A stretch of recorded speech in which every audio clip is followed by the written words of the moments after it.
बिस्मिल्लाहिर्रहमानिर्रहीम। I am Tariq Hussain. उम्मीद है कि आप सब लोग ठीक होंगे। हमने वाइसला को डिस्कस कर रहे थे, उसके फार्मूले के बारे में स्टडी कर रहे थे और उस फार्मूले पे प्रॉब्लम को कैसे सॉल्व करना है उसके बारे में डिस्कस किया था हमने, जो हमारा प्रीवियस लेक्चर था। और आज के लेक्चर में हम एक और प्रॉब्लम वाइसला के ऊपर जो है हम प्रॉब्लम करेंगे। वो थोड़ा सा कल वाले प्रॉब्लम से डिफरेंट होगा।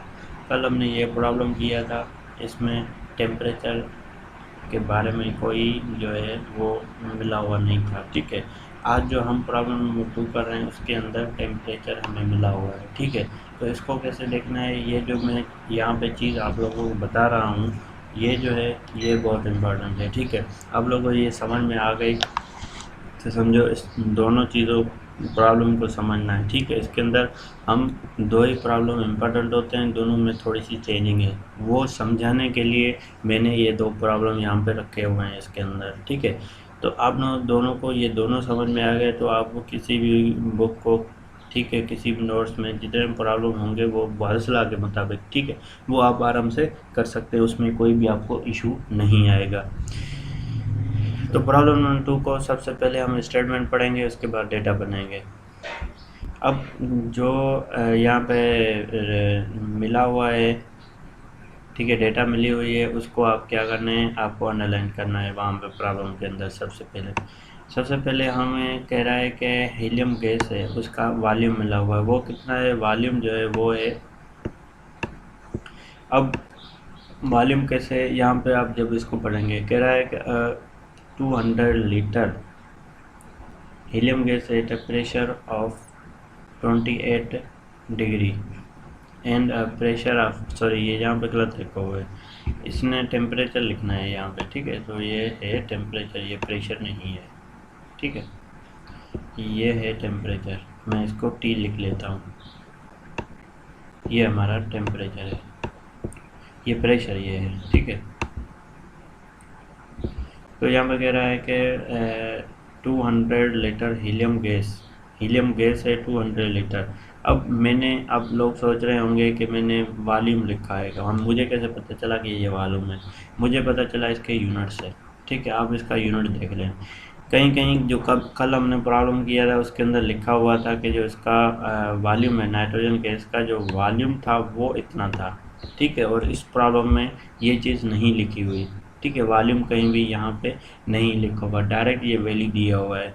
अब आप लोगों को खुद समझना है कि हीलियम गैस है, लीटर में लिखा हुआ है, यूनिट से हमें पता चल रहा है कि ये जो है वो वॉल्यूम है। ठीक है, तो 200 लीटर हीलियम गैस का वॉल्यूम है, उसका जो टेम्परेचर किस टेम्परेचर पे है, 28 डिग्री पे। ठीक है, जो हमने कल प्रॉब्लम कराया था फर्स्ट प्रॉब्लम, उसके अंदर टेम्परेचर के बारे में कोई डिस्कशन नहीं थी, टेम्परेचर हमें नहीं दिया हुआ था। ठीक है, मगर यहाँ पे हमें टेम्परेचर दिया हुआ है 28 degree and pressure of 280 M was transfer to a tank with the volume of, देखें दूसरा वॉल्यूम यहाँ पे दिया हुआ है, इसके बारे में बताया गया है।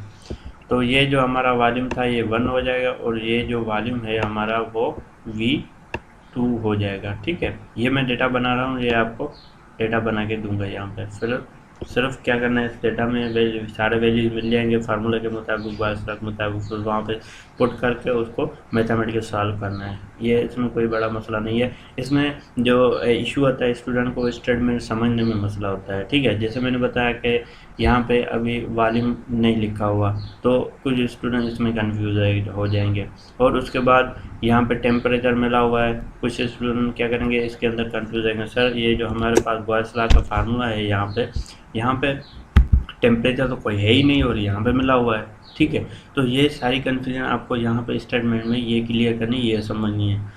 फिर इसके बाद तो कुछ भी नहीं बचता हमारे पास, सिर्फ वैल्यू मिल जाएंगे, वे डेटा में वैल्यू निकल जाएंगे। फिर आपको क्या करना है, हर जगह पे यहाँ पे पुट करना है, पुट करने के बाद इसको मल्टीप्लाई और डिवाइड करना है, सिंपल, बहुत ईजी स्टेप है, उसमें कोई इशू नहीं होता। इसको समझना थोड़ा सा टिपिकल होता है। ठीक है, कल हमने जो प्रॉब्लम किया था फर्स्ट प्रॉब्लम, उसमें कोई इशू नहीं था, डायरेक्ट स्टेटमेंट मिली हुई थी, हमने प्रॉब्लम को फार्मूले को कैसे यूज़ करना है वो हमने यहाँ पे सीख लिया।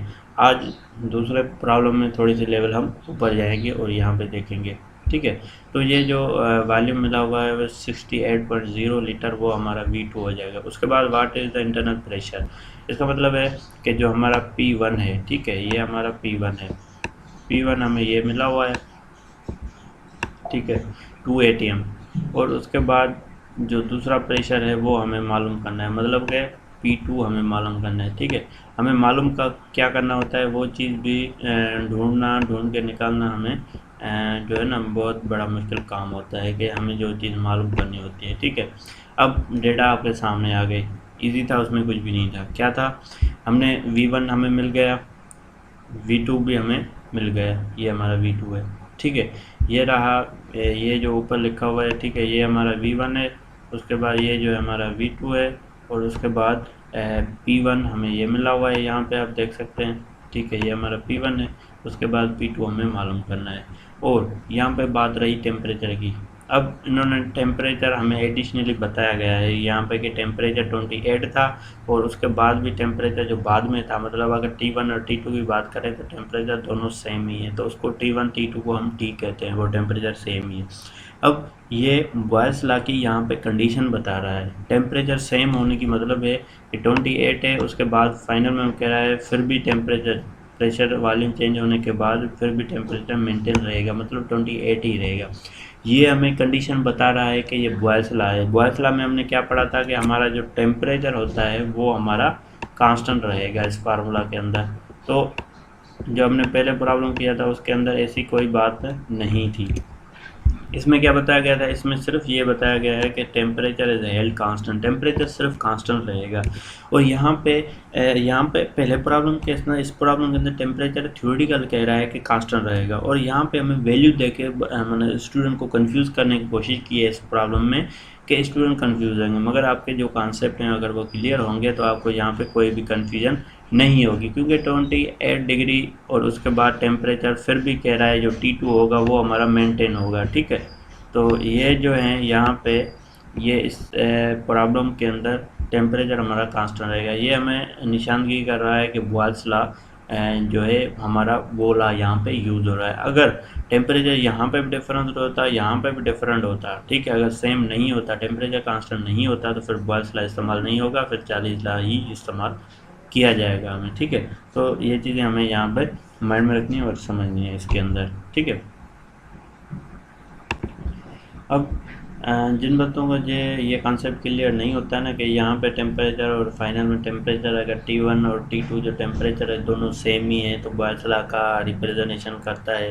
अगर ये चीज़ पता नहीं होती जिन स्टूडेंट को, तो वहाँ पे मसला कौन सा आता है, मसला ये आता है कि स्टूडेंट क्या करते हैं T1 यहाँ पे लिख लेंगे, फिर क्या करेंगे T2 को मालूम करना शुरू कर देंगे, ठीक है। अगर ऐसी बात इसलिए क्या करेंगे, वो बॉयल्स लॉ को छोड़ के चार्लीज लॉ पे आ जाएंगे और इस लॉ को वो इस्तेमाल करेंगे, क्योंकि यहाँ पे टेम्परेचर मिला हुआ है, ठीक है।